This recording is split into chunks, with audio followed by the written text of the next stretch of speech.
자, 여러분 인사드리고 시작하도록 하겠습니다. 여러분 안녕하십니까? 자, 저번 주에 왜 안 했냐면 여러분들이 공부할 시간이 너무 없다고 그러셔가지고 한 주를 그냥 쉬었습니다. 그래서 쉬운 거예요. 그래서 학원에다가 이거 공부하시는 분들이 너무 힘들어 하신다. 그래가지고 우리가 일주일 정도 여유가 있다면 한 주 쉬고 좀 준비할 수 있는 시간을 마련하자라고 한 겁니다. 자, 그러면 여러분 이제 어떻게 이제 시험 문제를 보셨는데 이제 시험 문제에 대해서 맞고 틀리고에 대해서 어떻게 하실지 좀 설명을 드릴게요. 일단 저랑 같이 이제 문제를 푸십니다. 문제를 풀면 제가 아는 것과 모르는 것이 있겠죠. 예, 그거를 가지고 여러분 그냥 여기다 정리하지 마시고 요약서에다가 모르는 부분은 꼭 표시를 하셔가지고 예, 복습을 하셔야 됩니다. 그래서 요약서라고 하는 부분을 제가 이제 수업 중에는 뭐 많이 말씀은 드리진 않겠지만 정말 여러분들이 어려워한다면 예, 말씀을 좀 드리도록 할게요.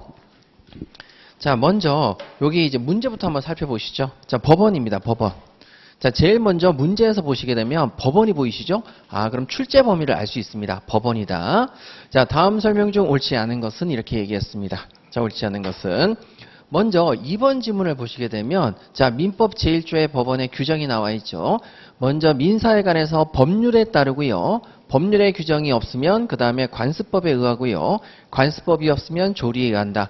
여러분 만약에 이 문제를 2번을 틀리셨다. 절대 안 됩니다. 2번은 절대 틀리시면 안 되는 거고 그래서 요거는 맞는 지문이네 가시는 겁니다. 자, 그 다음에 여러분 여기 나와 있는 1번과 4번과 5번을 한번 보시죠. 자, 1번과 4번과 5번 지문도 절대 틀려서는 안 되는 거죠. 왜 그러냐면 민법의 법원이 될 수 있느냐라고 물었습니다. 법원이 될 수 있니? 그 다음에 법원이 될 수 있니? 법원이 될 수 있는지 물었는데 가장 시험에 자주 나오는 게 여러분 자 여기 나와 있는 이 법률. 자, 여기 나와 있는 이 법률은 그냥 단순한 법률을 의미한다고 그랬습니까? 성문법을 의미한다고 그랬습니까? 성문법을 의미합니다. 그래서 문자로 이루어져 있으면 모두 민법의 법원이 된 거죠.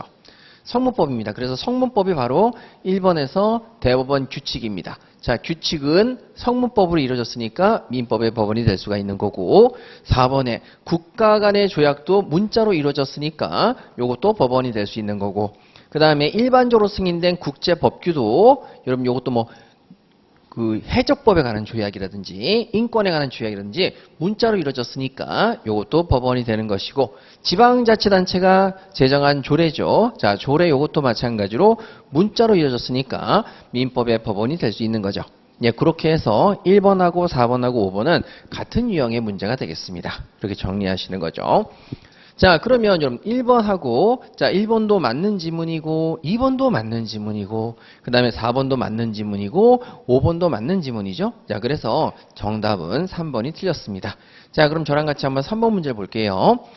자, 여기서 보시면 먼저 사회에 뭐 어쩌고저쩌고 해서 관습법으로 승인이 됐습니다. 관습법으로 승인이 됐는데 자, 그런데 그 관습법은 관행이 있고 그 다음에 법적 확신이 있어야 되는 거죠. 그런데 자, 사회 구성원들이 더 이상 법적 구속력에 대해서 확신을 갖지 않게 되었습니다. 자, 그러면 관행은 있는데 관행 그 다음에 두 번째 법으로서의 승인 즉 법적 확신이 있어야 되는데 법적 확신인데 지금 지문에서 법적 확신을 갖지 않게 되었다. 더 이상 관습법이 될 수가 없는 거죠. 그래서 법적 규범으로서의 효력이 유지되느냐 유지될 수가 없겠습니다. 그래서 틀린 지문은 3번 이렇게 해서 옳지 않은 지문은 3번을 찾으시면 되는 거죠. 그래서 요 1번 문제는 난이도가 하. 요건 틀리시면 안 됩니다. 자, 그래서 요거는 틀리시면 안 된다 말씀을 드릴게요. 그 다음에 2번 지문의 경우에도 난이도 난이도 합니다. 그런데 쉽게 못 찾을 수 있어요. 한번 보시죠. 태아인 동안 인정되는 법적 지위가 아닌 것은 여러분 태아인 동안에 인정되는 죄송해요. 태아인 동안에 인정되는 법적 지위는 무엇입니까? 이걸 먼저 찾으시면 되죠.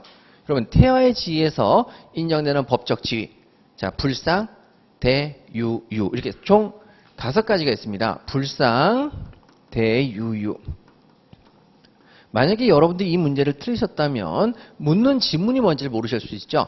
태아인 동안입니다. 인정되는 법적 지위 불상, 대, 유가 아닌 것은 불상, 대, 유가 아닌 것을 찾으라는 얘기죠.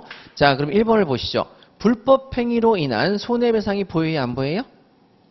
안 보여요? 그럼 이제 문제가 있는 거죠. 그럼 불법 행위 손해배상 쪽은 이거 보입니다. 보여요. 자, 그 다음에 상속. 여기 상 보이네요. 상속. 상 보이죠? 제가 여러분들에게 누차 말씀드리죠. 끝에 다로 끝나지 않았을 때 문제는 어디를 보라? 왼쪽을 보라? 우측을 보라? 우측을 보라고 말씀드렸죠. 손해배상 청구. 불법행위 손해배상 청구 보이시죠? 재산상속 보이시죠? 자, 대습상속은 안 보이고 유증 여기 보입니다. 자, 항상 공식이라니까요. 끝날 때 다로 끝나지 않으면 우측만 읽으세요. 자, 그리고 난 다음에 불상대유유인데 손해배상 청구가 여기 보니까 수중. 증여는 아니죠. 그럼 이게 뭐냐? 여러분, 여기서 위자료 청구가, 제가 여러분 위자료 청구가 뭐라고 그랬죠? 정신적 손해배상 청구라고 얘기했죠. 위자료가 뭐라 그랬어요? 불법행위인데 정신적 불법행위 손해배상 청구라고 그랬죠. 위자료 청구가 정신적 불법행위 손해배상입니다. 잊어버리시면 안 된다고 그랬잖아요. 위자료 청구를 부부 사이에 남편이 바람폈다. 그러면 위자료 청구할 수 있다고 그랬죠. 그럼 위자료 청구를 뭐라고 그랬죠? 불법행위 손해배상인데 그게 재산적이라고요? 정신적이라고요? 정신적이라고 그랬지 않습니까? 이걸 잊어버리시면 어떡합니까? 그래서 위자료 청구 이렇게 해서 결론적으로 여기 나와 있는 수증은 뭐냐면 증여를 말하죠. 증여. 자, 증여는 여기에 해당되는 게 없죠. 그래서 틀렸습니다. 요 문제도 난이도는 굉장히 하다고 말씀드리도록 하고요. 자, 근데 여러분들 요거를 좀 상당히 왜 지금 제가 당황스러웠냐면 여러분 요약서 26페이지를 한번 펴보세요. 자, 요약서 26페이지를 한번 펴보십니다. 있으신 분들은 펴보세요. 요약서 26페이지 보시게 되면 제가 여러분들하고 밑줄을 그었어요. 02번에 보시면 자, 부가 교통사고로 사망했을 때 태아는 살아서 출생하더라도 정신적 고통에 대한 위자료 청구. 정신적 고통에 대한 위자료 청구 2-1번도 정신적 고통에 대한 위자료를 청구할 수 있다고 그래서 정신적 고통에 대한 위자료 청구로 공부하지 않은 적이 없단 말이죠. 있어요. 그런데 이걸 지금 당황해서 못 놓치신다? 이걸 안 되는 거죠. 그러니까 여러분 제가 지금 하나 보여드리지 않습니까? 우리가 기출문제에 대한 충분한 복습이 안 돼 있다. 예, 그렇게 기출 지문이기 때문에 요건 틀리시면 절대 안 됩니다. 난이도 합니다. 그러니까 여러분 제가 부탁드리는 것은 자, 지금서부터 지금 시간이 절대적으로 많아요. 시간이 절대적으로 많기 때문에 지금 여러분들께서 위자료 청구를 놓쳤다. 자, 그럼 놓쳤어요. 지금 다 놓쳤어요. 그럼 놓쳤으면은 지금 우리 기출 지문에 나왔던 거 아닙니까? 기출 지문? 기출 문제였어요. 그리고 이것이 한 번만 나온 게 아니라 18년도 행정사와 그 다음에 20년도 행정사에 나왔기 때문에 지금 여기 부분은 놓치시면 절대 안 되는 거죠. 근데 놓쳤다. 그러면 여러분들이 이 부분에 대한 미스를 반드시 요약서에 표시하시고 그 다음에 오늘 공부하실 때에는 태아인 동안에 인정되는 법적 주의가 뭐냐라는 부분을 요약서로 빠르게 한번 복습을 하시면 되겠습니다. 항상 여러분 틀렸을 때 당황하지 마시고 이게 큰일 났다고 생각하지 마시고 요것만 고치면 되겠구나라고 생각하시면 되겠어요. 자, 그래서 1번 난이도 하, 2번 난이도 합니다. 좀 표시해 드릴게요. 자, 1번은 난이도를 하라고 잡고요.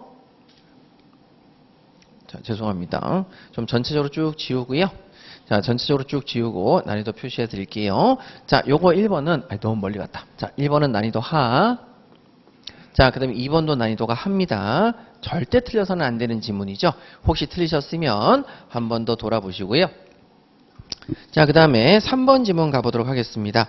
여러분 3번 지문은 난이도가 사실은 한데요. 난이도가 한데 지금 여러분들이 새로 보시는 지문들이 꽤 많으실 거예요. 그래서 그냥 나름대로 하긴 하지만 중으로 놓겠습니다. 여러분들이 안 보셨던 지문들이 많으니까. 자, 그러면 여러분 이 지문은 사실상 3번은 틀리시면 안 되는데 자, 먼저 볼게요. 자, 먼저 범위가 신의 성실의 원칙이라고 나와 있고요. 옳지 않은 것입니다. 옳지 않은 것. 그러면 1번은 절대 틀리시면 안 되죠. 여러분 여기서 보시면은 강행법규를 위반한 법률행위를 한 자입니다.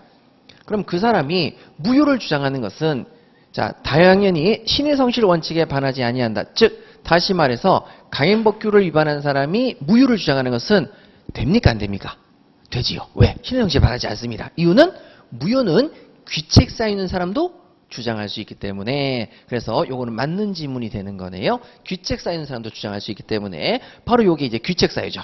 위반한 법률행위 한 자, 귀책 쌓이는 자도 무효를 주장할 수 있기 때문에 신의 성실 원칙에 반하지 않습니다. 2번 새로 보십니다. 모르면 점프. 3번 새로 보십니다. 모르면 점프. 그리고 4번을 가도록 하죠. 자, 무권 대리인이 본인을 단독 상속했습니다. 자, 무권 대리인이 단독 상속했어요. 그러면 걔는 추인권과 추인 거절권이 있죠. 근데 추인 거절권을 행사하는 거, 자, 추인 거절을 다른 말로 무효를 주장하는 것은, 무효 주장은, 자, 모순행위다 아니다.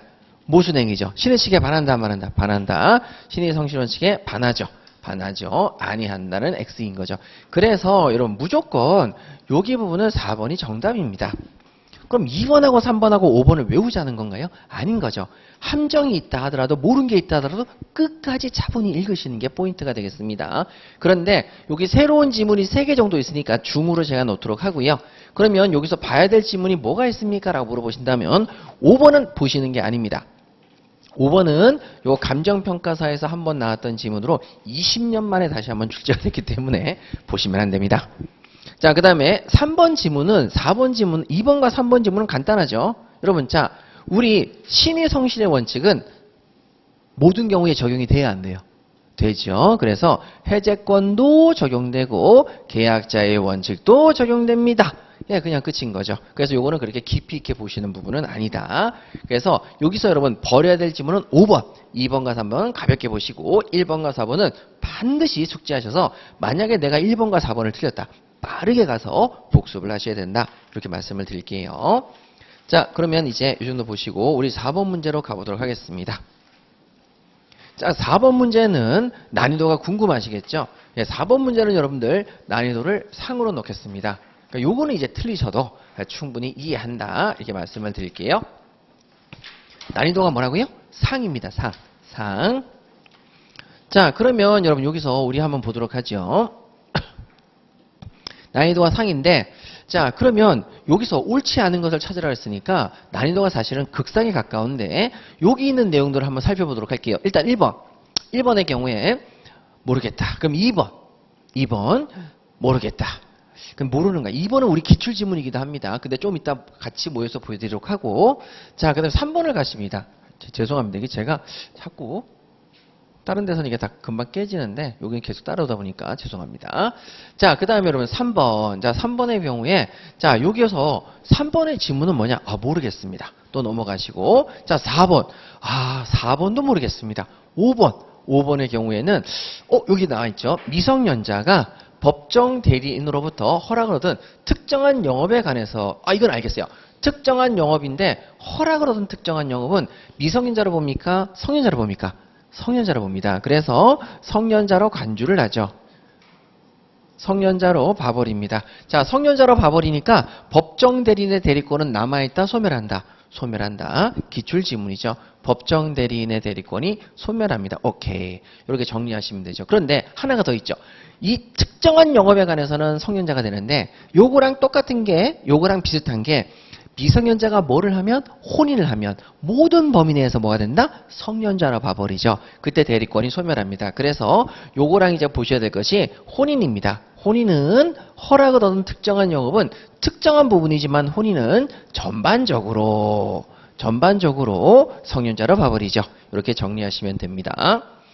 자, 그 다음에 여기 나와 있는 3번 지문 미성년자의 법정들의 대리행위가 미성년자 이익이 바란다. 이건 진짜 여러분 알 필요가 없는 지문입니다. 그런데 제가 심어놨어요. 자, 3번은 여러분 그래서 지우셔도 되고요.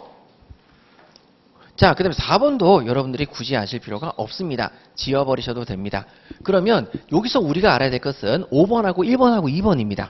그럼 정답이 1번, 2번 사이에 있는데, 자, 저랑 같이 여기 부분 잘 정리하실게요. 어려운 부분은 아닙니다. 그러면 한번 따져보도록 하죠. 자, 우리가 이렇게 됐었어요. 자, 어떤 경우에 무효입니다. 무효. 자, 무효. 자, 무효의 경우에는, 자, 무효는, 원래 원칙은, 무효는 귀책 사연자를 포함해서 누구나 주장할 수 있고, 두 번째, 누구나 주장할 수 있으니까 주장하는 사람이 입증 책임을 지고, 세 번째, 당사자뿐만 아니라 선의 악의의 제3자에게 모두 주장할 수 있다, 없다? 있습니다. 그리고 네 번째, 부당이득 반환을 청구할 수가 있죠. 그런데 여기서 딱 보니까 자, 이런 지문이 나옵니다. 선의의 제3자에게 대항할 수 있느냐? 선의의 제3자에게 대항할 수 있느냐? 이 지문이 나와 있죠. 그럼 보세요. 자, 선의의 제3자에게 대항할 수 있는지라고 하는 것에 대해서는 우리 5개를 배웠습니다. 뭐를 배웠죠? 비, 통, 착, 사, 아, 예, 그렇습니다. 그래서 비통착사강은 요거는 선의의 제3자에게 대항할 수 없습니다. 그래서 요거는 선의의 제3자에게 대항할 수 없죠. 선의의 제3자에게 대항할 수 없습니다. 그래서 만약에 여러분들 최고 난이도로 나온다면 이렇게 나올 건데, 자, 선의의 제3자에게 대항할 수 없다라고 되어 있는데, 자, 이제 여기서 정리하시죠. 그러면 비통착사강 빼고는 전부 다 선의 제3자에게 대항할 수가 있어요. 비통착사강 빼고는. 자, 그러면 여기서 미성년자임을 이유로 하는 취소입니다. 자, 미성년자임을 이유로 취소합니다. 취소하면 뭐가 되죠? 무효가 됩니다. 자, 무효가 되면, 자, 선의의 제3자에게 대항할 수 없습니까? 대항할 수 있습니까? 비통차사강이 아니니까 선의의 제3자에게 대항할 수 있게 됩니다. 그래서 X. 그래서 1번 지문이 이제 틀린 지문이 되겠네요. 자, 그런데 여러분, 2번 지문은 우리가 처음 보는 지문이 아닙니다. 자, 그래서 저랑 같이 우리 요약서 29페이지를 한번 봐보시죠. 자, 요약서 29페이지 보시게 되면 페이지 29페이지입니다. 페이지 29페이지 보시게 되면, 자, 거기 나번에 성년자와 동일한 행위 능력이라고 돼서 맨 위에 나와 있죠. 자, 미성년자가 법정 대리인으로부터 허락을 얻은 특정한 영업에 관해서는 성년자와 동일한 행위 능력이 있다. 그렇죠. 여기 부분이 나왔습니다. 그리고 그 옆에 뭐가 돼 있냐면, 법정 대리인은 야, 이제 너 고3인데 영업의 허락을 제한하거나 영업의 허락을 뭐 할 수 있다? 취소할 수가 있었습니다. 나 영업하다가 이제 고3 됐으니까, 자, 1년 동안만 영업을 제한하거나 영업을 취소할 수 있다고 그랬죠. 근데 거기에서 우리 시험 문제 나왔던 것이 선의의 제3자, 영업 허락의 취소. 그래서 여기 이제 나와 있죠. 영업 허락의 취소. 요거만큼은 선의의 제3자에게 대항할 수 있다, 없다? 없다. 요렇게 이제 우리 기출지문으로 나왔죠. 기출지문으로 나왔습니다. 자, 그러면 이제 여기서 확실하게 이제 마지막으로 정리하도록 할게요. 지금 여기서 우리가 무효일 때 선의의 제3자에게 대항할 수 없는 경우가 비통착사강이었습니다. 비통착사강인데 여러분들 이렇게 지금 시험 문제 나올 수 있기 때문에 요걸 하나 더 넣겠어요. 비통착사강 자, 허락된 영어만큼은 선의의 제3자에게 대항할 수 있다, 없다? 없다. 비통착사강 허까지 하나 더 넣어주시죠. 자, 그러면 비통착사강 해가지고, 자, 비진입 표시, 통정허위 표시, 착오, 사기, 강박, 허가의 취소. 얘네들은 선의의 제3자에게 대항할 수 있다, 없다? 없다. 이렇게까지 정리하시면 퍼펙트하다. 이렇게 말씀을 드릴게요. 여기까지 정리하시면 됩니다. 근데 이게 여러분들하고 이게 지금 처음 본 거는 아니고, 사실은 저가 여러분들하고 한번 얘기는 했었어요. 얘기는 했고, 그 다음에 요 부분도 사실은 좀 있긴 있는데, 뭐 어쨌든 간에 여러분 다시 한번 정리하신다 생각하시죠. 자, 그러면 여러분 미성년자가 나왔는데 주의하셔야 될 것은 미성년자니까 취소를 할 수 있죠. 취소했네 라고 해서 선의의 제3자에게 대항할 수 있네. 여기는 선의의 제3자에게 대항할 수 없네. 어떻게 차이점이 있죠? 자, 뭐가 포인트라고요? 무슨 취소? 영업의 허락에 대한 취소. 여기는 그럼 무슨 취소? 미성년자임을 이유로 하는 취소. 자, 여기는 미성년자임을 이유로 하는 취소. 여기는 영업에 대한 허락의 취소. 예, 요거 취소가 다르죠. 예, 그렇게 꼭 좀 기억해 주십니다. 그리고 여기 나와 있는 4번도 사실 우리 시험에 기출돼서 나온 적이 있거든요. 그래서 뭐 다시 여러분 출제가 그렇게 심하게 되긴 좀 어렵다고 말씀을 드렸는데, 어쨌든 간에 여기도 한번 보시죠. 여러분 금전상의 이익입니다. 여러분 금전상의 이익은 자, 뭐 한 것으로 추정되죠? 네가 지금 빌려간 돈은 너 주머니에만 없지. 세상에는 널렸다, 안 널렸다? 널렸다. 그래서 현존하는 것으로 추정한다. 여기까지 우리 시험에 나왔었었죠. 나왔었습니다. 그래서 요거를 만약에 또 여러분 놓쳤다 그러면 제가 또 요약서 표현드릴 테니까 거기 부분을 하나씩 찾아서 한번 보세요. 내가 생각보다 많이 놓쳤구나. 지금 가서 찾아보시면 됩니다. 우리 요약서 132페이지에 있습니다. 132페이지 보시면은, 자, 그래서 132페이지 가시게 되면 자, 현존하는으로 추정이 돼서 결론적으로 증명 책임을 부담한다 그래서 시험에 안 나온다고 X에서 132페이지에 있어요. 그래서 여러분들하고 132페이지 맨 밑에 보시면 문제가 있거든요. 근데 그때 우리가 요걸 X를 쳤단 말이에요. 그래서 공부를 안 하셨을 거예요. 공부를 안 하셨습니다. 그런데 그냥 한 번만 보시고 넘어가자. 예, 이렇게 말씀을 드릴게요. 올해 나오기 어렵다. 한 번만 보고 넘어가자. 자, 이렇게 해서 그냥 넘어가시죠. 그래서 여러분 우리는 1번하고 2번, 5번을 요 문제에서 굉장히 잘 추려낸다. 난이도는 상이다. 이건 틀리셔도 괜찮아요. 자, 대신에 여러분 1번과 2번 꼭 좀 기억해 주시고, 자, 이제 5번 성년 후견 제도 한번 가보도록 하겠습니다. 자, 성년 후견 제도의 경우에 난이도는 여러분 요거는 이제 중쯤 됩니다. 중. 자, 여기는 난이도가 중쯤 됩니다. 난이도가 중입니다. 자, 중쯤 되기 때문에 여기 부분은 여러분들께서 쉽게 맞출 수 있는 부분이긴 하지만 그래도 역시 헷갈리는 부분들이 있으니까 한번 보시죠. 자, 먼저 5번에 1번입니다. 5번에 1번 보시게 되면 가정법원은 취소할 수 없는 피성년 후견의 법률의 범위를 정할 수 있다. 여러분, 자, 피성년 후견이 나왔습니다. 취소할 수 있는지가 없는지가 나와 있죠. 여러분, 피성년 후견이 나오면 후라이팬을 그려서 결합 노른자 몇 개? 2개, 결합 노른자 2개, 나머지는 전부 다 뭐라고 그랬죠? 흰자 해가지고 이렇게 해서 후라이팬을 생각하자고 했습니다. 자, 그럼 취소할 수 없는 범위를 제가 노란색으로 동그라미 쳤었죠. 그러면 취소할 수 없는 범위가 첫 번째 뭐죠? 여기가 1. 일상생활에 필요하고 2.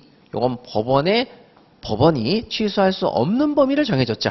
그래서 자, 여기 나와 있는 문장 그대로 가면 취소할 수 없는 범위를 가정법원이 정했어요? 안 정했어요? 정해줬죠. 그래서 여기 부분을 시험 문제 이렇게 내놨네요.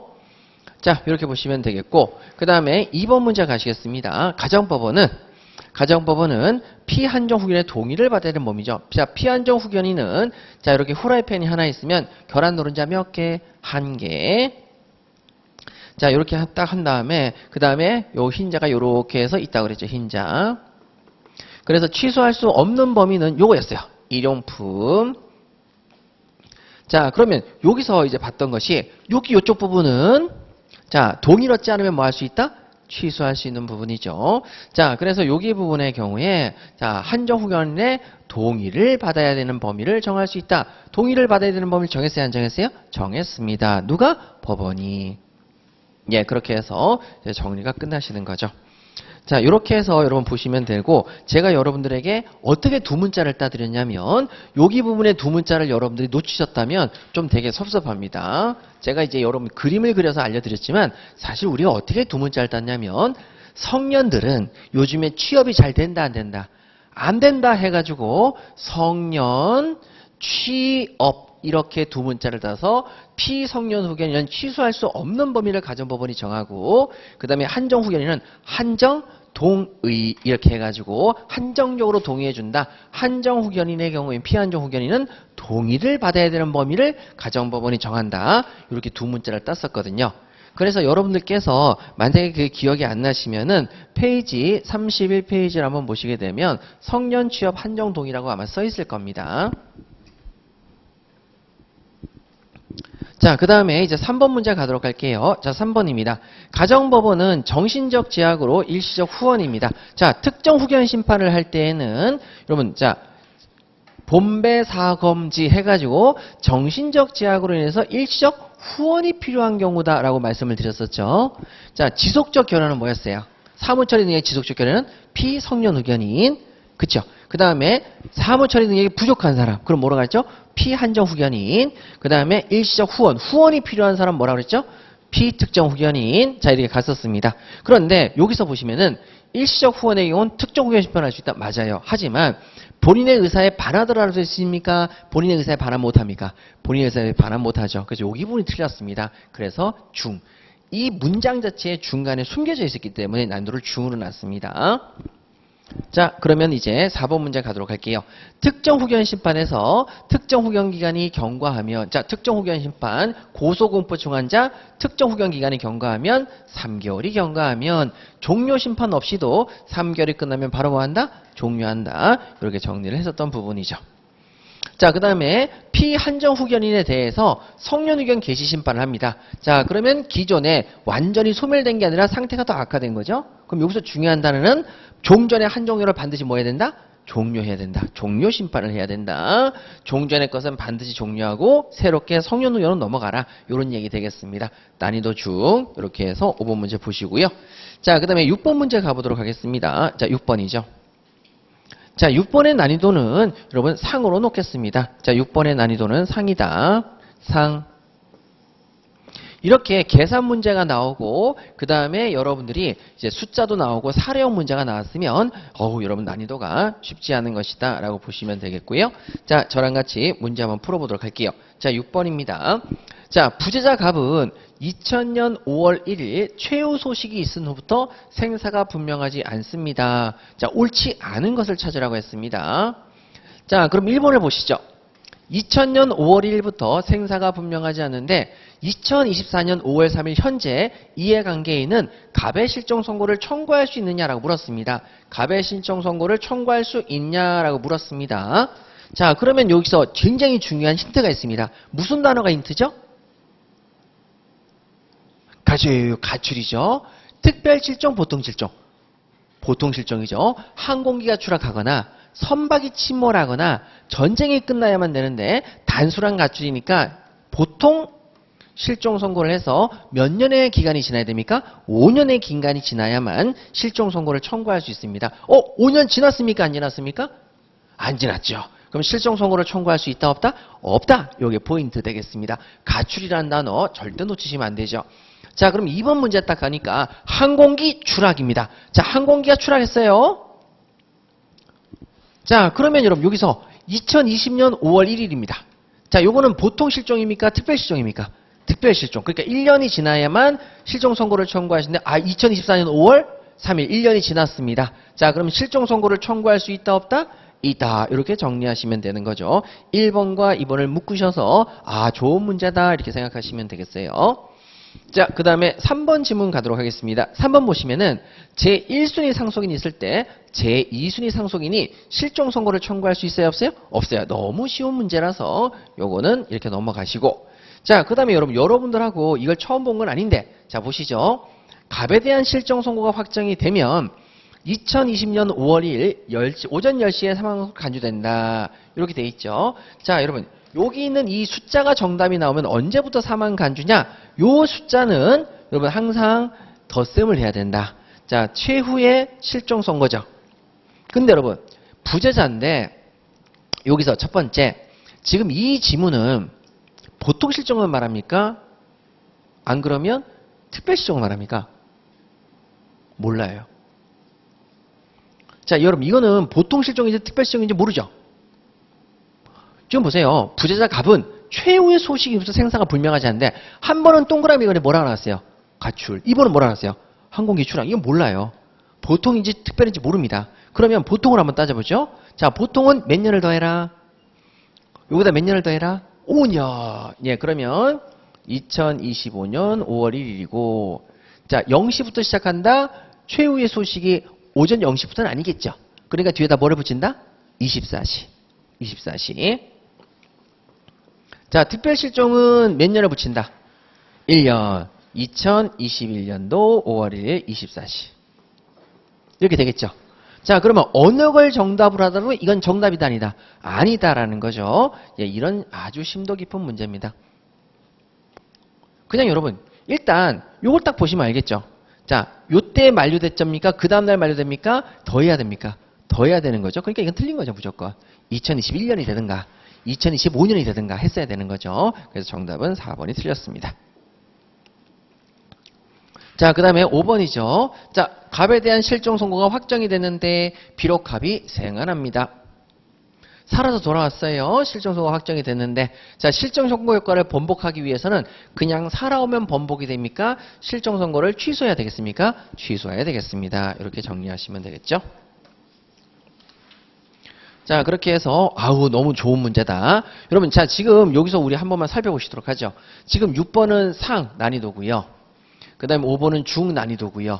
그 다음에 4번은 상 난이도죠. 그래서 여러분 이게 사실상 여러분들이 점수가 안 좋을 때 굉장히 중요한 포인트가 있습니다. 잘 보세요. 자, 제가 여기서 이제 설명 드릴 거니까 잘 보시면 됩니다. 1번, 2번을 합니다. 그치요? 1번, 2번을 한데, 자, 3번 중이고, 자, 3번도 좀 중이고, 그런데 그 다음에 상이 나오고, 또 그 다음에 또 상 문제가 나왔다. 그러면 뒤에 부분의 점수에 영향이 커집니다. 한 3, 4문제가 더 틀립니다. 일반적으로. 통계를 내보면. 예, 그렇기 때문에 오늘 난이도에 대해서는요, 전반적인 난이도보다 지금 앞에서 상의 문제가 2문제 나왔지 않습니까? 굉장히 높은 난이도의 문제입니다. 그러니까 이럴 때에는 여러분들 당황해 하시고, 일단 이게 당황해 하거든요? 그럼 뒤에 문장도 막 읽을 때 심장이 벌렁벌렁 떨립니다. 그러니까 그거 주의하셔야 됩니다. 그러니까 첫날부터 아주 세게 나갔죠. 자, 그럼 그 다음서부터 여러분 한번 또 보도록 할게요. 자, 요 경우에도 지금 난이도를 잡아야 되겠죠? 지금 여기 난이도는 여러분 이것도 상입니다. 우와, 오늘 상이네. 그쵸? 아주 첫날부터 공부 지대로 하시라고 상으로 잡았습니다. 그러니까 5개 틀렸다 잘하신 거예요. 엄청 잘하신 겁니다. 5개 틀렸으면.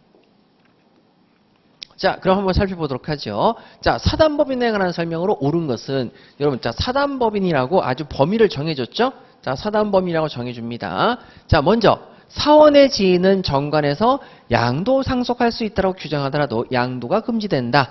여러분 여기서 사원의 지위는 양도 상속할 수가 원칙적으로 있어요, 없어요? 없죠. 하지만 정관이나 별도의 법률 행위로 달리 정할 수 있어요, 없어요? 있어요. 정관에서 양도할 수 있다라고 정했으니까 양도가 금지됩니까? 양도가 가능해집니까? 가능해지죠. 틀린 지문이 되겠습니다. 자, 그 다음에 2번이죠. 여러분, 자, 최신 판례이기도 하죠. 정관에서 정한 이사의 해임 사유가 발생합니다. 정관에서 정한 해임 사유가 발생했으면 바로 그냥 뭐 하면 돼요? 해임시키면 됩니다. 별도로 법인과 이사의 신뢰관계 파탄에 대한 충족이 됐는지 여부를 추가로 판단할 필요가 없습니다. 정해놓은 대로 그냥 해임시키면 되죠. 추가 판단 X, 요거는 최신 판례이기도 하기 때문에 한번 보시고. 자, 3번 문제는 절대 틀려서 안 되죠. 사실 1번과 3번은 절대 틀려서는 안 됩니다. 이사의 결혼이 생겼습니다. 그때는 특별대리입니까? 임시이사입니까? 임시이사. 예, 이건 틀리시면 안 되죠. 임시이사입니다. 그리고 요거 4번 문제는 여러분들 우리랑 저랑 같이 진노벨 모의고사 할 때 예상 문제를 넣었는데 의외로 엄청 많이 틀리셔가지고 엄청 많은 사람들이 속상했던 문제입니다. 사원 자격 득실에 관한 사항은 등기 사항입니까? 정관의 기재 사항입니까? 정관의 기재 사항입니다. 필수 정관의 기재 사항입니다. 등기가 아닙니다. 우리가 두 문자를 갔었죠. 자, 필수적 정관의 기재 사항 목, 명, 사, 자, 이, 사, 존. 여기 나와 있는 사원 자격의 득실. 자, 그 부분이죠. 자, 그래서 우리 판서노트로 잠깐 돌아가셔서 여러분들하고 이 부분을 살펴보도록 할게요. 여러분 혹시 안 가져오시면 다음 시간에 꼭 가져오세요. 자, 거기 보시면 44페이지 보십니다. 44페이지. 자, 여기 보면 목명사자 이사존 해가지고 사 부분이 사원 자격의 득실이었습니다. 자, 그리고 난 다음에 제가 여기 부분이 요즘엔 더 중요하다고 그랬죠. 여기 부분이 더 중요하다고 그랬죠. 그래서 여기 부분이 존립식이나 해산 사유를 정했을 때 그 사유라고 해서 존립식이다, 해산 사유다, 이렇게 나와서 이게 더 중요하다고 그랬죠. 그래서 올해 여러분들 정관의 필적 기재사항은 2가지를 준비하셔야 됩니다. 존립식이나 해산 사유. 요거 사단법인의 정관의 기재적 사항이고, 요게 중요하다고 그러니까 자, 여기 나온 거죠. 그러면 사원 자격 득실은 하니까 필수 사항이다. 이거는 맞다고 느껴지는 거죠. 등기다, 정관이다. 정관이다. 절대적으로 틀리시면 안 됩니다. 이건 진짜 억울하거든요. 자, 그러면 여러분 우리가 기출지문입니까? 그러면 1번, 2번, 3번, 4번이 기출, 여기 나와 있는 아주 중요한 내용들이니, 자, 여러분 정답은 그럼 당연히 몇 번이다? 5번이다. 예, 5번이 정답이 되겠죠. 옳은 것은 5번. 자, 그럼 이제 5번에서는 뭐가 맞냐면 여러분 저랑 같이 요거 보시는 겁니다. 자, 여기 부분이 우리 시험에 나온 적이 없느냐라고 해서 제가 그거를 좀 잠깐 보여드리도록 할게요. 자, 여기 부분에 우리 시험이 어떻게 나왔냐면 이렇게 나왔어요. 보시죠. 자, 먼저 첫 번째, 대표는 대리에 대한 규정을 준용합니다. 대리 규정을 준용. 자, 대표는 뭐를 준용한다고요? 대리에 관한 규정을 준용하죠. 자, 우리 요약서 49페이지에 나와 있습니다. 49페이지 보시면 대표는 대리에 관한 규정을 준용합니다. 이렇게 나와 있거든요. 자, 그리고 난 다음에 자, 여기 한번 볼게요. 자, 그럼 대표는 대리에 관한 규정을 준용하는데 우리 시험에 나왔던 건 이겁니다. 먼저 갑이라고 하는 본인이 있었고요. 아, 여기 나와 있는 똑같이 갈게요. 자, 누구로 할 거냐면 A라고 하는 본인이 있었고요. 본인. 그 다음에 갑이라고 하는 대리가 있었습니다. 그래서 얘가 을이라는 사람하고 상대방하고 계약을 체결했습니다. 자, 그러면 여기서 우리 한번 볼게요. 자, 공부했던 내용 그대로 가겠습니다. 자, 그대로 어떻게 하냐면 첫 번째 A와 갑 사이에는 대리입니다. 맞죠? 그 다음에 갑과 을 사이도 뭡니까? 대리입니다. 그러면 대리가 을에게 의사표시를 할 때에는 반드시 뭘 해야 되죠? 현명을 해야 되죠? 그래서 첫 번째 현명주의로 가야 됩니다. 현명주의. 그 다음에 이렇게 계약을 했을 때 그 효과는 누구한테 기속이 되죠? 그 효과는 누가 기속되죠? 그렇죠. 본인에게 기속이 되죠? 그 두 번째 본인에게 기속, 본인에게 효과 기속. 그래서 여러분 원상회복도 결론적으로 해제에 따른 원상회복도 누가 부담하죠? 본인이 부담합니다. 그래서 원상회복도 본인 부담, 원상회복.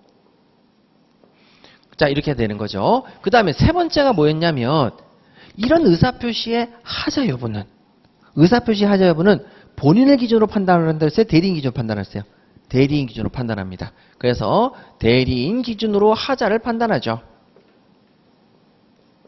자, 그러면 여기서 대표는 대리의 규정을 준용하니까 자, 대표 갈게요. 대표는 대리의 규정을 준용하니까 대표니까 요 A라는 사람이 본인이 아니라 이름이 법인으로 바뀌고요. 그 다음에 대리라는 사람이 대표로 바뀝니다. 그럼 대표가 을과 계약을 할 때는 반드시 뭘 해야 되죠? 현명주의 가야 되죠.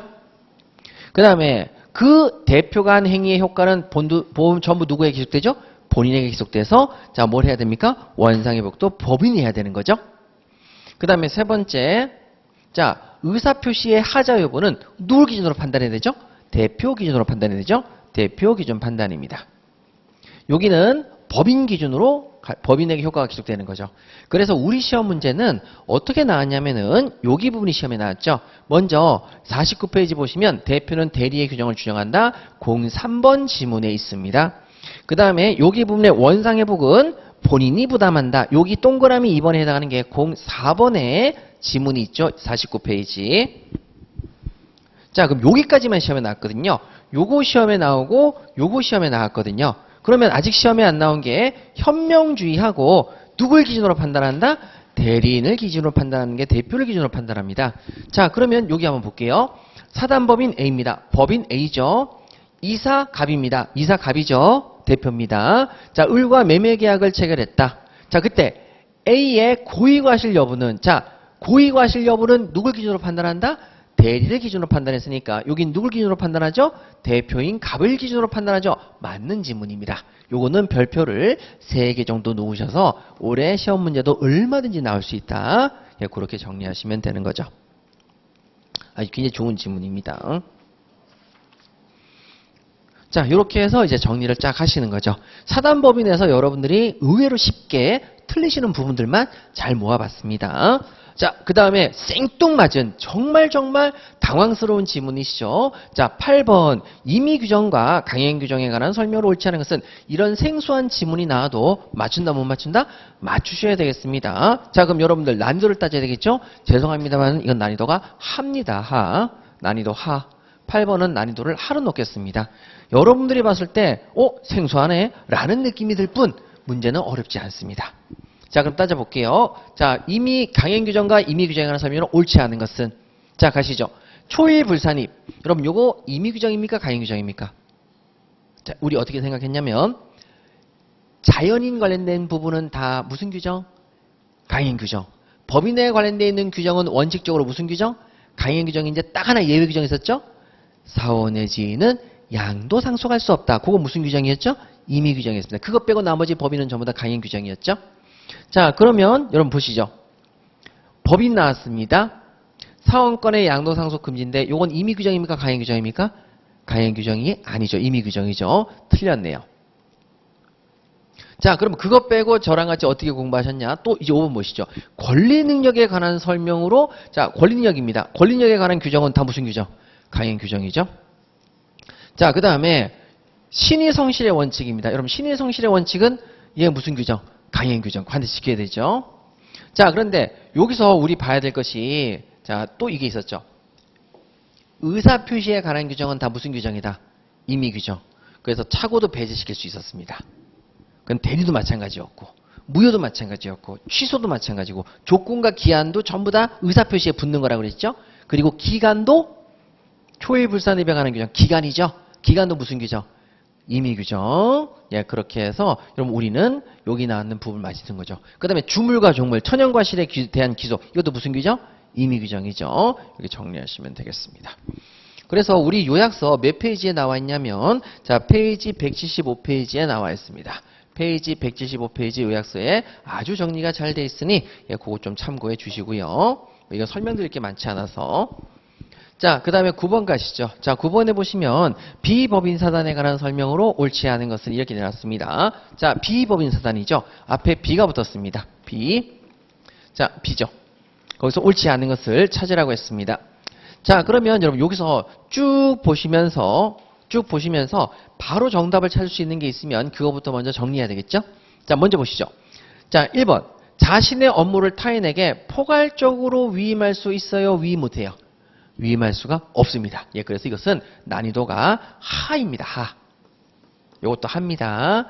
자, 그래서 여기 부분은 쉽게 맞출 수 있는 부분 위임 못하죠. 포괄적 위임은 안 됩니다. 특정 부분만 위임해야 되겠죠? 그래서 1번이 틀렸습니다.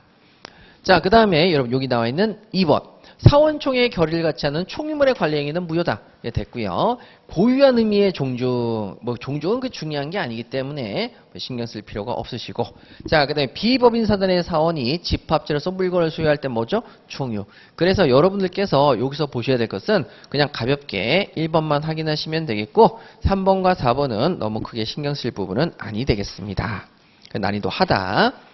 자, 그럼 다음으로 우리 10번 문제 가보도록 하죠. 아, 여기서 비진이 표시가 나왔는데, 자, 여러분, 이 문제가 나오면 여러분들에게 이 문제는 굉장히 좋은 지문이고요. 난이도를 따지자면 상이 되겠습니다. 상. 일단, 지문이 이렇게 길면 좀 짜증이 납니까? 안 납니까? 짜증이 나죠. 이제 접근성이 떨어집니다. 그리고 지금 지금까지 겨우겨우 이 힘든 부분을 넘어왔는데 아이씨 또야 이렇게 생각하면서 짜증이 막 나시죠. 자, 그러면 여기서 우리 시험에 맞출 수 있는 부분이 있는지 그런 부분부터 먼저 보십니다. 자, 먼저 여러분 비진의 표시라고 범위를 정해줬으니까 비진의 표시 한번 갈게요. 자, 비진의 표시 거짓말이냐고 묻습니다.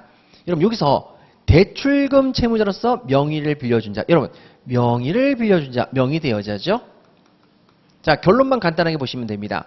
명의를 빌려준 자의 대출의 의사표시는 거짓말입니까? 진심입니까? 제가 은행에 가서 돈을 빌릴 때 갚을 의사가 있습니까? 없습니까? 있죠. 근데 꼭 제가 써야 됩니까? 저희 장모님한테 빌려줘도 됩니까? 빌려주는 경우도 제 갚을 의사는 진짜예요? 거짓말이에요? 진짜.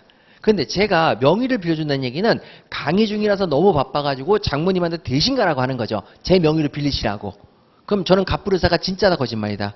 진짜. 그래서 여러분 여기 진짜기 때문에 자 여기서 진짜입니다. 대출 의사표시는 여기 비진의 의사표시냐? 진짜입니다. 진짜. 진짜입니다. 그러면 이거는 거짓말이 아니라는 거죠. 근데 이게 왜 어려우냐? 여러분 여기서 어떤 말을 쓰냐면 만약에 비진의 의사표시에 해당한다고 하더라도 여러분 자 이거는 진짜 그렇다는 겁니까? 만약입니까? 만약에 그렇다 하더라도 만약에 거짓말이라고 하더라도 자 그러면 거짓말이라고 하더라도 상대방이 그러한 사실을 몰랐으니까 선의에다가 알 수도 없었다. 그럼 뭐겠습니까? 무과실. 알 수 있었는데는 과실이고 알 수도 없었으니까 뭐라고요? 무과실. 이랬을 때 금융기관에 대해서 명의대여자는 대출금 의무를 부담한다. 명의대여자는 자 대출금 채무를 부담한다란다. 부담한다. 거짓말이 유효라는 뜻이죠. 아주 난이도가 극악무도한 극상입니다. 극상이죠. 짜증이 확 나죠. 그러나 여러분 여기서 이 문제를 딱 보시고 2번을 딱 내려가는데 자 여러분 비진의 의사표시에 관한 민법 규정은 공법행위에도 적용이 돼요? 적용되지 않아요? 적용되지 않습니다. 소송행위하고 공법행위는 민법의 의사표시가 적용되지 않죠. 형식적 확실성이 중요하니까 거짓말도 거짓말로 취소 못하고 거짓말로 무효가 되지 못합니다. 그래서 공법행위 적용된다. X. 자, 여러분 무효행위, 거짓말은 취소 못하는 게 아니라 거짓말은 무효가 되지요. 알았거나 알았을 때 그때 비진의 표시에 관한 거짓말이 공법행위도 적용이 된다 안 된다? 안 된다. 예, 그래서 무조건 그냥 공법행위는 거짓말도 유효가 된다. 이렇게 가시면 되죠. 그래서 여러분 의외로 문제는 쉬웠는데 1번 지문에서 굉장히 괴로울 수 있다. 예, 그래서 1번 지문이 함정이었다라고 말씀을 드리고요.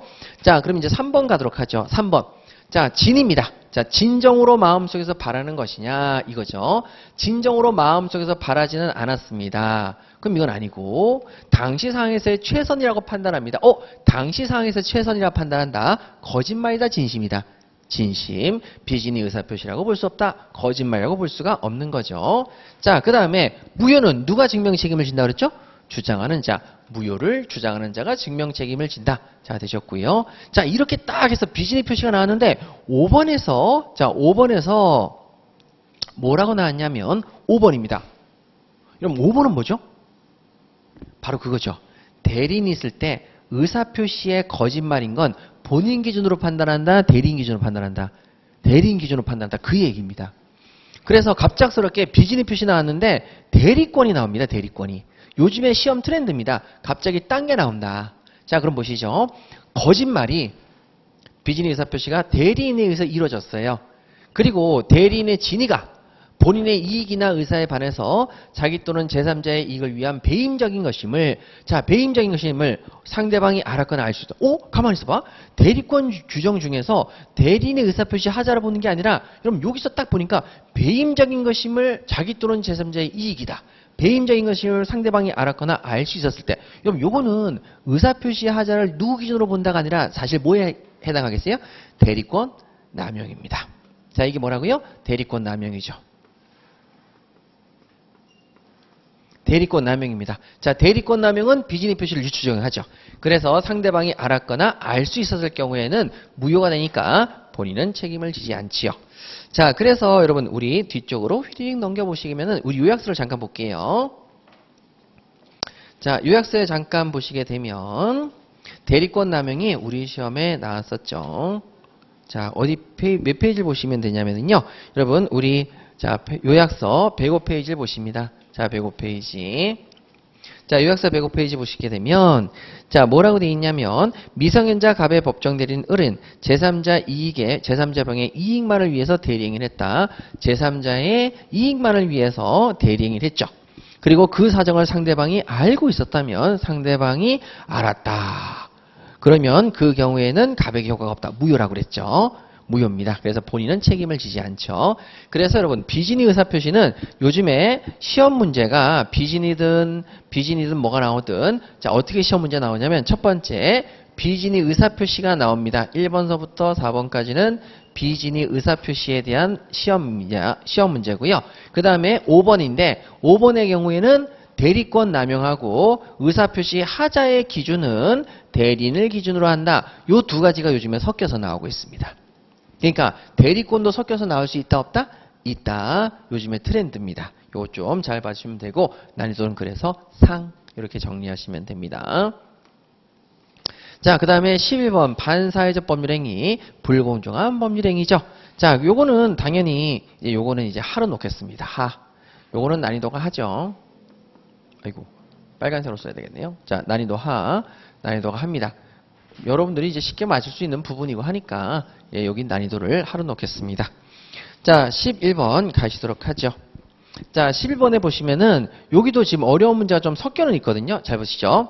자, 먼저 1번. 반사의 사회질서에 반하는 법률행위는 절대적 무효로서 선의의 제3자에게 대항할 수 있습니까? 없습니까? 있죠. 비, 통, 착, 사, 강, 허가 아니면 선의의 제3자에게 대항할 수가 있습니다. 됐고요. 자, 그 다음 2번이죠. 사회질서에 반해서 무효인데 무효 행위를 추인합니다. 첩기하기 반사회적이죠. 아무리 무효인데 추인하더라도 사회질서 반한다 안 반한다? 반한다. 그래서 추인의 효력이 생기지 않죠. 여전히 반사회적 법률행위입니다. 자, 그래서 1번, 2번 보시면 되겠고, 자, 그 다음에 3번이죠. 자, 3번 보시게 되면 당사자 일방이, 여기 일단 쭉 읽어보시면 되죠. 자, 당사자 일방이 궁박경솔 무경험 상태에 있었는데 상대방의 그 사정을 알면서 이를 이용하려는 의사가 없었어요. 그럼 불공정한 법률행위가 돼야 한대요? 안 되죠. 이용하려는 의사가 있어야만 불공정한 법률행위가 성립하죠. 없었기 때문에 성립하지 않습니다. 됐고요. 그 다음에 여러분 이 4번 문제, 요 4번 문제, 요 4번인데 요거는 좀 이따 설명드리고, 자 이제 5번 가도록 할게요. 대리인에 의해서 행해진 법률행위가 불공정한 법률행위에 해당한지 여부를 판단함에 있어서 궁박, 경솔, 무경험은 대리인을 기준으로 판단한다. 여러분 여기 부분은 쉽게 맞출 수가 있는 거죠. 궁박, 경솔은, 자 궁박은 누굴 기준으로 판단하죠? 본인. 경솔과 무경험은 누굴 기준으로 판단하죠? 대리인. 예, 그래서 여기 부분이 틀렸구나 라고 해서 여기 부분이 틀렸다는 걸 단박에 알 수 있습니다. 자, 4번 문제는 제가 별표를 쳐놨는데 여러분 이 부분은 시험에 나올 것 같지 않아 보입니다. 그래서 여기 부분은 설명이 필요 없이 그냥 지우셔도 무방하시겠습니다. 근데 제가 이렇게 또 해놓고 꼭 설명을 하거든요. 자, 왜 그러냐면 여러분 왜 그런지 궁금하실 수 있으니까. 자, 보시죠. 자, 여러분 우리 무효의 4원칙을 다시 한번 가겠습니다. 자, 무효의 4원칙 1번. 죄송합니다. 1번. 자, 무효는 누구나 주장할 수가 있다. 귀책사에 있는 사람을 포함해서. 2번. 그렇기 때문에 주장하는 사람이 증명해야 된다. 3번. 당사자, 선의의 제3자, 악의의 제3자 모두에게 주장할 수 있다. 이게 원칙이죠. 그리고 4번 부당이득입니다. 그럼 부당이득 반환이 되느냐라는 거죠. 그런데 여러분 여기서 우리가 사실은 이행하지 않으면 이행을 청구할 수가 없고 이행을 하면 부당이득 반환 청구가 가능하다. 이게 원칙이죠. 그런데 자 그럼 이행하지 않으면 이행을 청구할 수가 없죠. 반사회적 법률행위 이행 청구 안 되고 불공정한 법률행위 이행 청구 안 됩니다. 그리고 자 이미 이행한 부분을 반사회적 법률행위는 돌려달라고 할 수가 없고 불공정한 법률행위는 돌려달라고 할 수 있죠. 그래서 여기 뭡니까? 아직 이행하지 않은 부분은 반사회적이든 불공정하든 모두 이행을 청구할 수가 없죠. 예, 그런 얘기입니다. 뭐 중요한 건 아니고요. 그래서 다시 이건 출제가 되기 어려워 보이니까 4번은 신경 쓰지 마시고 설명만 해드렸습니다. 자, 그러면 여러분 12번에 주물과 종물 여기까지만 보시고 잠깐 쉬도록 하죠. 자, 12번에 주물과 종물에 관한 설명으로 옳지 않은 것입니다. 여러분 여기서 우리 시험에 나왔던 다 지문들이고요. 자, 여기서 이 난이도를 먼저 설명을 드릴게요. 이 난이도는 상입니다. 자, 이 난이도는 상입니다. 상이기 때문에 틀리셔도 예, 됩니다.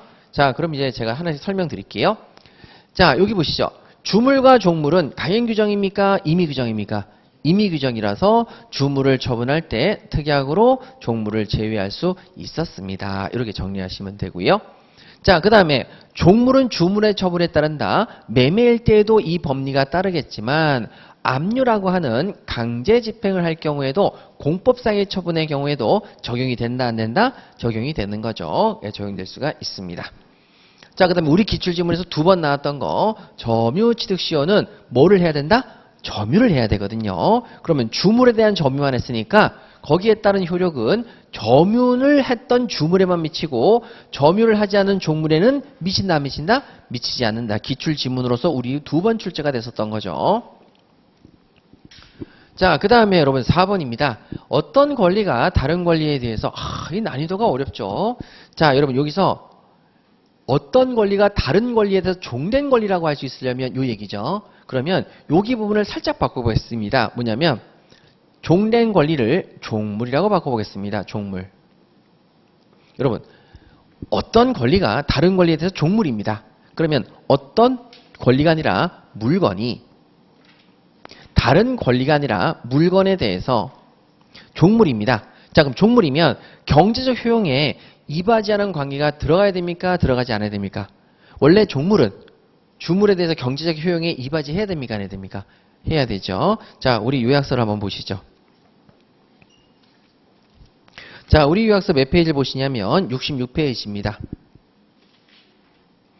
페이지 66페이지.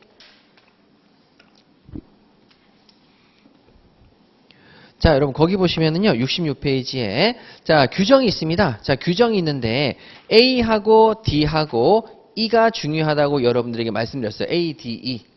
자, 그런데 거기 B번에 보시면 주물의 경제적 효용에 계속적으로 돕는 작용. 주물의 경제적 효용에 계속적으로 이바지하는 게 돕는 작용이죠. 자, 그럼 요걸 필요로 해야 하네요. 필요로 합니다. 그런데 시험 문제는 어떻게 되느냐? 이렇게 된 거죠. 뭐냐? 주물과 종물 이론은 자, 67페이지 로마자 2번의 효과를 보세요. 주물과 종물 이론은 우측에 자, 67페이지 로마자 2번의 우측을 보시면 주물과 종물의 관계에 관한 법리는 권리상호간에도 적용이 된다, 안 된다? 된다. 그래서 권리상호간에도 적용되니까 물건이라는 단어 대신에 뭐가 들어왔어요? 권리. 물건이라는 단어 대신에 뭐가 들어왔어요? 권리. 물건이라는 단어 대신에 뭐가 들어왔어요? 권리. 그러면 어떤 권리가 있는데 다른 권리에 대해서 종된 권리랍니다. 그러면 그 종된 권리라고 하려면 자, 여기 다른 권리가 뭐죠? 주된 권리가 되겠죠. 주된 권리의 경제적 효용에 이바지해야 돼, 안 해야 돼요? 해야 됩니다. 그러니까 여기서 나와 있는 주물과 종물에 관한 법리는 권리상호간에서 적용된다. 그럼 똑같이 물건이라는 단어 대신에 뭐만 들어가면 된다? 권리만 들어가면 되는 거죠. 예, 이렇게 이제 나오는 거죠. 그리고 난 다음에 5번은 아실 필요가 전혀 없습니다. 5번은 아실 필요가 전혀 없어서 자, 여기는 옳지 않은 것을 찾으라고 했을 때 1번, 2번, 3번, 4번을 캐치하셔서 5번이 틀린 지문이구나 라고 보시는 겁니다. 굉장히 어려운 문제입니다. 자, 그러면 여기서 다시 한번 설명을 드릴게요. 이게 뭐냐면 자, 이 얘기입니다. 종물은 제가 왜 이러죠, 제가? 죄송합니다. 자, 종물은 주물의 처분에 따릅니다. 자, 이렇게 규정이 있어요. 그런데 종된 권리와 주된 권리에게 유추 적용됩니까, 안 됩니까? 되죠. 그래서 주물과 종물의 관계에 대한 법리는 권리상호간에도 적용이 됩니까, 안 됩니까? 되죠. 그래서 종물이라는 단어 대신에 종된 권리가 들어가면 됩니다. 종된 권리는 주물이라는 단어 대신에 주된 권리 처분에 따른다. 이렇게 이제 가면 되지요. 예, 주된 권리 처분에 따릅니다. 자, 그러면 여러분 여기서 보세요. 뭐냐면 종물은 주물의 경제적 효용에 도움이 돼야 된다. 자, 종물은 주물의 경제적 효용에 계속적으로 도와야 된다. 이게 이제 종물의 개념이죠. 그러면 종물이라는 단어 대신에 주물이라는 단어 대신에 뭐만 넣으면 되겠어요? 종된 권리는 주된 권리에 경제적 효용을 계속적으로 돕는 작용을 해야 된다. 이런 맞는 지문이 되는 거죠. 예, 그렇게 가시면 됩니다. 자, 그러면 다른 사람의 권리는 다른 사람의 권리는 종물이 될 수 있어요, 없어요? 종된 권리가 될 수가 없어요. 동일한 사람이 돼야 되는 거죠. 그러니까 이런 식으로 지금 시험 문제는 조금 더 업그레이드 시켜서 물건이라는 단어 대신에 종된 권리, 주된 권리가 나올 수 있습니다. 예, 그러면 우리가 종물과 주물의 이론을 그대로 어디다 넣으면 된다? 권리로만 넣으면 됩니다. 자, 그래서 여러분 우리 다시 한번 66페이지 다시 한번 볼게요. A.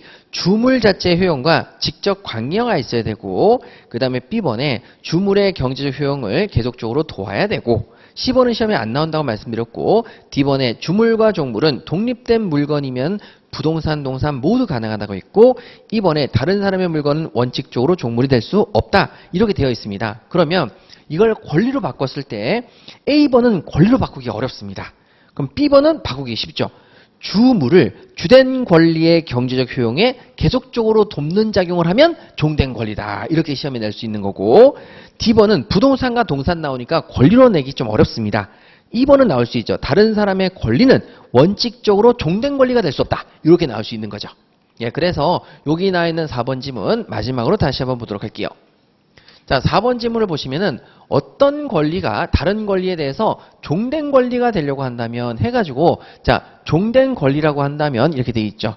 종된 권리라고 할 수 있으려면 그러면 이 경우에 자, 어떤 권리가 요게 종된 권리라고 할 수 있으려면 다른 권리에 대해서 이 다른 권리가 주된 권리죠. 주된 권리에 종된 권리라고 할 수 있으려면 경제적 효용에 이바지하는 관계가 있어야 된다. 이런 식으로 이제 가시는 거죠. 이런 식으로 시험에 나올 수도 있습니다. 그러니까 여러분 여기서 모의고사를 봤는데 내가 점수가 안 나온다? 당연한 겁니다. 혹시 모를 예상 문제 가장 높은 난이도까지 준비를 하시는 거니까 예, 그렇게 해서 하시면 되겠고 잠깐 쉬었다가 계속하도록 하시죠.